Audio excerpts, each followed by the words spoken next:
Une camionnette qui fonce sur une terrasse où sont attablés des consommateurs. Le centre-ville de Bruxelles a craint le pire aujourd'hui. À l'arrivée, 6 blessés légers. On peut donc pousser un ouf de soulagement.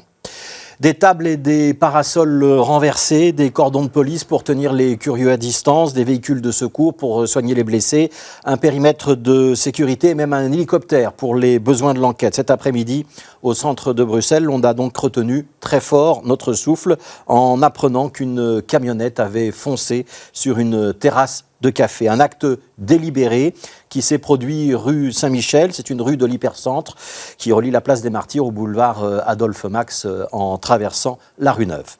Alors évidemment, quand on dit qu'une camionnette a délibérément foncé sur une terrasse, cela ravive en nous de très mauvais souvenirs. L'attentat de Nice, un 14 juillet, celui du marché de Noël à Berlin, à Noël, tous les deux en 2016. Ces traumatismes nous sont revenus immédiatement à l'esprit. Alors à Bruxelles, heureusement, le bilan est beaucoup plus léger. 6 blessés qu'on a pu soigner sur place, personne n'a dû être hospitalisé, ce qui n'empêche pas évidemment d'être en état de choc lorsqu'on est victime ou témoin de ce type d'agissement. Notre phobie de l'acte terroriste a donc été inévitablement ravivée ce vendredi après-midi. Et quelques rumeurs en ce sens ont d'ailleurs couru dans les rues de Bruxelles. Ce n'était que des rumeurs et on ne vous conseillera jamais assez, évidemment, de vous en méfier et de bien vous informer. Quelques heures plus tard, la camionnette a d'ailleurs été retrouvée rue du Méridien à Saint-Josse. Le chauffeur identifié, donc l'enquête avançait relativement vite. Quelles sont les conclusions qu'on peut tirer de cet incident ?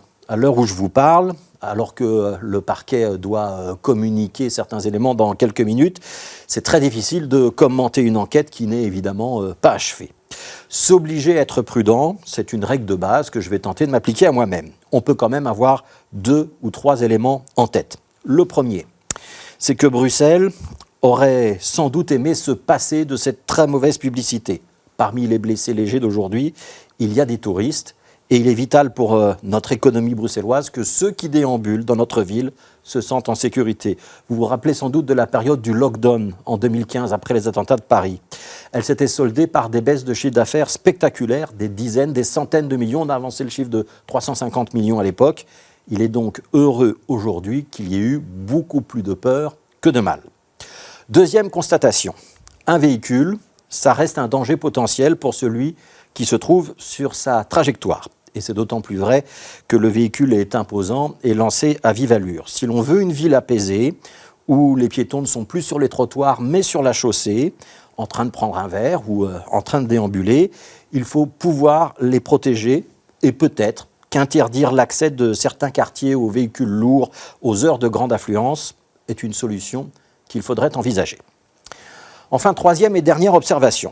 Si nous avons été si nombreux à penser spontanément à un attentat terroriste, c'est parce que nous avons été très probablement tous profondément marqués par les attaques que nous avons dû subir au musée juif, à la station Balbec, à l'aéroport de Bruxelles, mais aussi à Paris, à Nice, à Berlin, etc. Et en ce sens, nous avons, hélas, probablement perdu une forme d'innocence qui était peut-être la nôtre avant tous ces événements.